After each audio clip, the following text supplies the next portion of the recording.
A farmer nearly wiped out her pigs herself using advice that was given to her by a so-called vet. Now, I used to advise that it's not everybody that wear lab coat, white lab coat, and is having stethoscope on his neck, is having a thermometer in his hand, that is a vet. Many people are there to mimic. Many people, just because they sample informations online, they go out there because you are not requested to ask them for certificates or anything.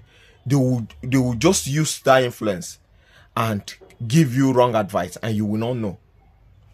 Now, there is a case I will show you here. You see this drug here. This is the drug the lady was advised to use. And in a short while, I will show you the pigs that she injected these drugs to, which is very, very out of place.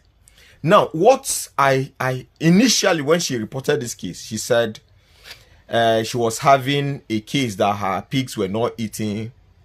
Then she noticed that they are becoming weak and weaker, and some are finding it very difficult to even stand up. Now, the first thing that came to my mind was a case of African swine fever. But then I seek to review her feeding, what she is feeding the pigs with, other things she has been using. Now, I discovered this scene where she told me that the vet came and did. You see this temperature taking. This is from the vulva. If you can see, he leaves the rector up, then he's taking it from the vulva. This is a clear indication that that person did not know what he or she was doing as a vet, if the person is truly a vet. Because temperature taken from the vulva or anything from that, hormonal changes can affect it. Environmental temperatures can change it. Air pressure on it can change this. It is only the rectal temperature that is certain, because the muscles around it will tie the thermometer, and it will be able to give you the accurate reading of the temperature. And in pigs, the temperature ranges from 37.8 to 38.8.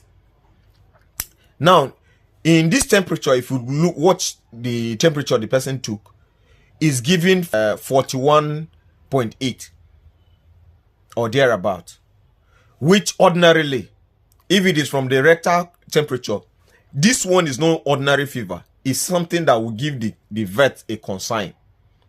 Now, after taking this temperature, the other one, like this one, shows 40 point something.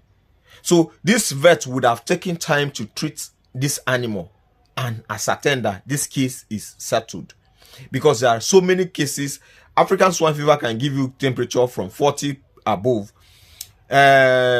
Swine flu can give you that. Swine erysipelas can give you this. Although in swine erysipelas, you will look at the temperature, the body, then ascertain, because the body will have signs that will show you that this is swine erysipelas. Now, you have cases of high bacterial infection in the body. It can also give you rise to this. And cases of mycotoxin, the toxins, when the toxins are much in the body, it will trigger the blood temperature, the body temperature to rise.